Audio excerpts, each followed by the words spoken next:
Atenção, este vídeo tem spoilers. Se tem algo que o cinema sempre fez com maestria é usar suas narrativas para falar sobre aqueles que estão no poder. Afinal, esses líderes moldam a nossa realidade, e por isso é quase inevitável que vejamos suas figuras, suas ações e suas ideias ecoarem de alguma forma nos filmes e nos programas de TV. Especialmente quando o sentimento causado por esses políticos é de insatisfação. O que nos leva a Donald Trump. Depois que ele foi eleito em 2016 como o presidente dos Estados Unidos, começou um dos mais conturbados e controversos governos do país. Um mandato repleto de declarações ofensivas, de políticas conservadoras polêmicas, de escândalos internacionais e de investigações sobre corrupção. Sendo assim, já era de se esperar que em algum momento veríamos a cultura pop dos Estados Unidos começar a reagir à era Trump. E agora, em 2019, o que não falta são exemplos de obras com reflexões e comentários sobre o impacto que o líder americano tem causado ao longo dos últimos anos. Então hoje vamos fazer um panorama da Hollywood atual e ver como o cinema e a TV estão representando o que é viver na era de Donald Trump. Listen, sweetheart, I'm about to be president, we're all gonna die. Next question. Uma das formas mais comuns de comentar sobre políticos na cultura pop é ir pro lado da paródia. Em especial, repercutiu muito o trabalho do clássico programa cômico Saturday Night Live, que contratou Alec Baldwin para interpretar o presidente e fazer piada com as mais recentes notícias relacionadas ao Trump. Uma paródia que fez a audiência do programa decolar. Our jobs are fleeing this country. They're going to Mexico. They're going to China. Outra paródia que chamou a atenção foi a de The President Show, no qual o comediante Anthony Atamanouik encarna Trump em seus afazeres diários. E é claro que as animações adultas não ficariam de fora. Por exemplo, os Simpsons, que tanto gostam de tirar sarro de celebridades, não pouparam o presidente de forma alguma. You've been acting like a narcissistic sociopath, and 64% to 67% of the people hate you! E nem sempre é preciso usar a figura do próprio Trump para fazer piada com ele. Um dos mais recentes exemplos é a comédia romântica Casal Improvável, lançada há alguns meses atrás. Nele, a secretária de Estado interpretada por Charlize Theron trabalha para um presidente egocêntrico, que é uma ex-estrela de televisão e que passa o dia no Instagram insultando pessoas e líderes estrangeiros. Qualquer semelhança com um certo presidente que é uma ex-estrela de TV e que passa o dia no Twitter insultando pessoas e líderes estrangeiros não é mera coincidência. Essas paródias e sátiras funcionam bem para tirar sarro do cara mais poderoso dos Estados Unidos. Em primeiro lugar, porque parte da graça das paródias está em ver como cada uma delas lida com os aspectos mais cartunescos de Trump, sejam seus maneirismos e gestos, seja seu visual peculiar. E, em segundo lugar, a paródia é uma ótima forma de revelar o lado absurdo e ridículo de políticos, colocando em xeque aquilo que eles nos apresentam como a coisa mais normal do mundo. I won the popular vote. This is white genocide. White genocide. Tendo dito tudo isso, às vezes as paródias podem parecer um tanto limitadas em certos momentos, principalmente quando o assunto é ir além das piadas leves e de fato confrontar aquilo que é mais grave e sério em relação ao político. O que não significa que certas comédias não tenham tentado fazer isso. Vamos pegar o exemplo de Uma Família da Pesada. Em certo episódio, o Peter é contratado para trabalhar na Casa Branca de Trump, e por um tempo temos as piadas tradicionais com o político. Sua voz, seus gestos, seu visual, mas o capítulo toma outro tom quando ele coloca o presidente para assediar fisicamente a Meg, uma alusão ao áudio vazado em 2016 no qual Trump falava sobre como ele avançava em mulheres. And when you're a star, they let you do it. You can do anything. Whatever you want. Grab them by the you can do anything. Então, ao retratar esse tipo de comportamento junto a uma ridicularização do presidente, o episódio faz suas piadas, mas sem deixar de confrontar o público com o problema que é o abuso sexual. E isso ainda é café pequeno quando a gente compara com South Park. Nele não vemos exatamente o Trump, mas sim um personagem fixo do programa, Sr. Garrison, assumir um visual idêntico ao do Trump e se tornar o presidente dos Estados Unidos. E se você conhece South Park, você sabe que eles pegam pesado. Pois bem, o programa retratou seu presidente como alguém que abusa sexualmente de seus aliados políticos, como quem mantém o país preso e refém em um relacionamento tóxico. É com certeza uma representação bem mais complicada de engolir, porque fica difícil conciliar uma ideia tão horrenda com algo supostamente cômico. Hope you brought some condoms. Só que é claro que não foram somente as comédias que reagiram ao Trump. Obras dramáticas também confrontaram a figura do presidente, apontando o que elas achavam de mais problemático nele.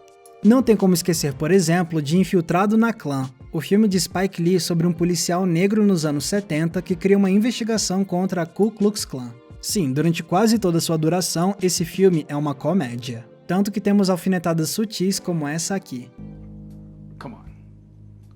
America would never elect somebody like David Duke, President of the United States of America. Mas quando o filme chega no seu epílogo, o humor é deixado de lado e o diretor mostra os chocantes episódios de violência cometidos por autoproclamados supremacistas brancos em 2017 na cidade de Charlottesville. E se isso já não fosse perturbador o suficiente, Spike Lee relembra a vergonhosa resposta de Trump, que não conseguiu de jeito nenhum condenar as ações dos supremacistas brancos. You had a group on one side that was bad and you had a group on the other side that was also very violent. Algo semelhante foi feito na minissérie da Ava DuVernay que a Netflix lançou este ano, When They See Us.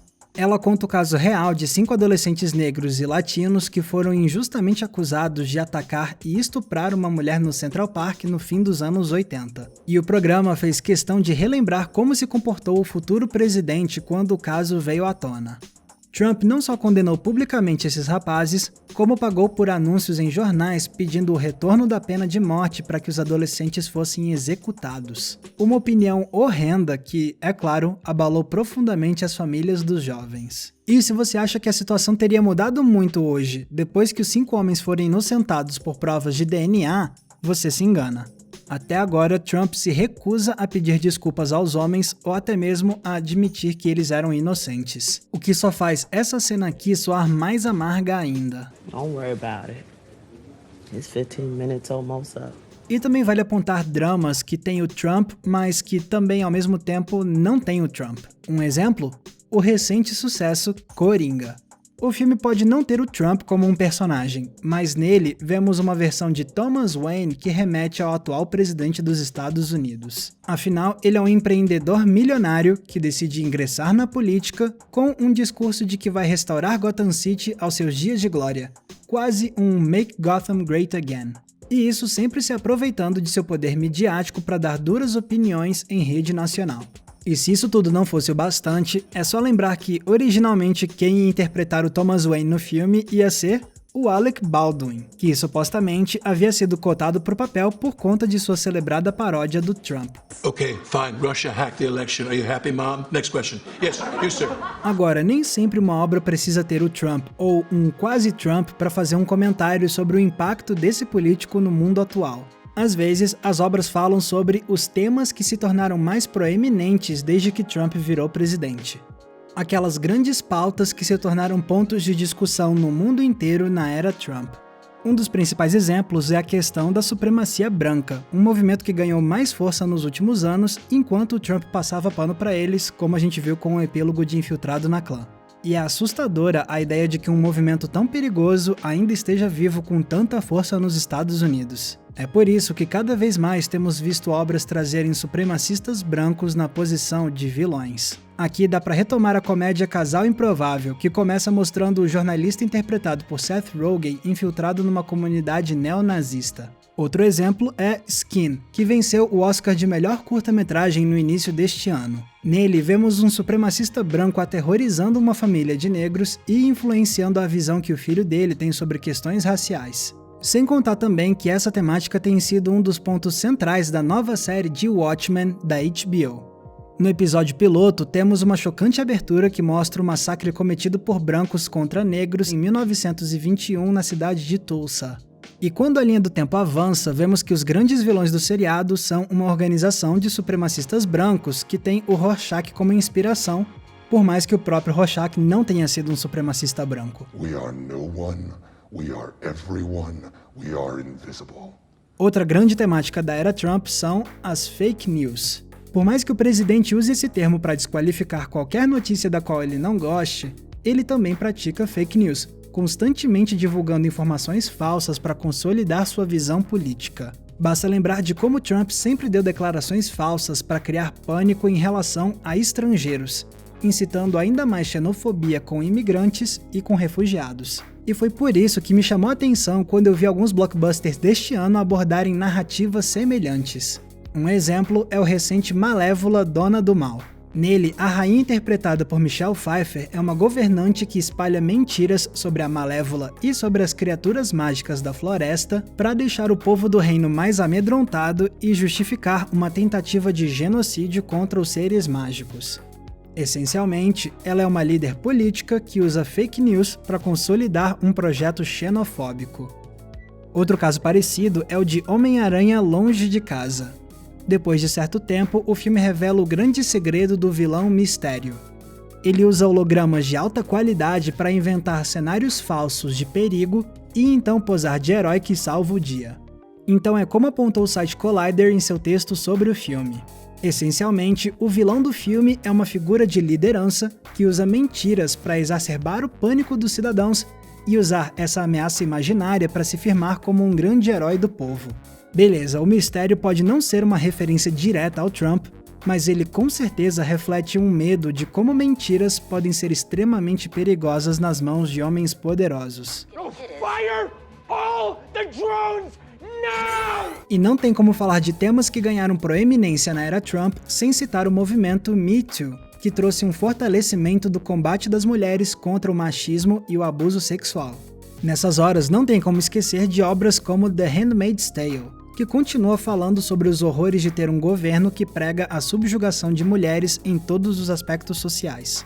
Além disso, lembro de 2 documentários recentes sobre advogadas feministas. Um deles é RBG, sobre a juíza da Suprema Corte Ruth Bader Ginsburg, que mudou o direito nos Estados Unidos ao combater leis que perpetuavam a desigualdade entre sexos. E o outro documentário é um lançado pela Netflix chamado Seeing Allred, sobre Gloria Allred, que ficou famosa por defender mulheres em processos contra homens poderosos, incluindo Donald Trump. Rich, famous, powerful men have to understand there are rules, there are boundaries. They must respect those boundaries. Então, ao longo dos últimos anos, a população dos Estados Unidos viu de forma escancarada toda a xenofobia, o racismo, o machismo e os outros comportamentos horrendos que ainda persistem na sociedade. Uma perspectiva que é tremendamente assustadora. O que nos leva a um dos mais importantes filmes que comenta sobre a era Trump, Nós, de Jordan Peele. Ao fazer seus protagonistas encararem versões assassinas deles mesmos,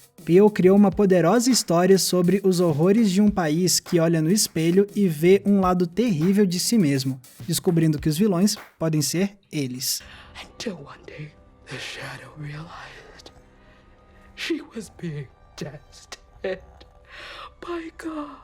Então deu pra ver que o que não falta são obras que respondem à era Trump, seja com comentários mais evidentes ou de formas mais sutis. E mesmo que Trump não siga mais no poder nos próximos anos, é provável que filmes e séries ainda reflitam por um bom tempo o impacto que esse período teve no mundo inteiro. E tudo isso é muito bem-vindo, porque obras assim não nos deixam esquecer de como a arte pode nos ajudar a navegar pelos períodos mais desafiadores da história. Galera, muito obrigado por terem conferido o episódio de hoje. E deixa eu te perguntar, vocês já me seguem lá no Instagram? Caso não, eu recomendo, porque eu tenho produzido conteúdos exclusivos só para essa plataforma. É só me procurar lá, @maxvalarezo. E caso você queira ver ainda mais conteúdos produzidos por mim, você pode se tornar um apoiador do Entre Planos lá no Apoia-se. Os nossos apoiadores ajudam a financiar o nosso trabalho e, como forma de agradecimento, eu produzo conteúdos que são exclusivos só para os nossos apoiadores. Se você se interessou, basta conferir a nossa campanha do Apoia-se. O link está aqui embaixo na descrição. Lembrando também que se vocês quiserem me acompanhar nas demais redes sociais, é só me procurar usando os nomes que estão aparecendo aqui embaixo.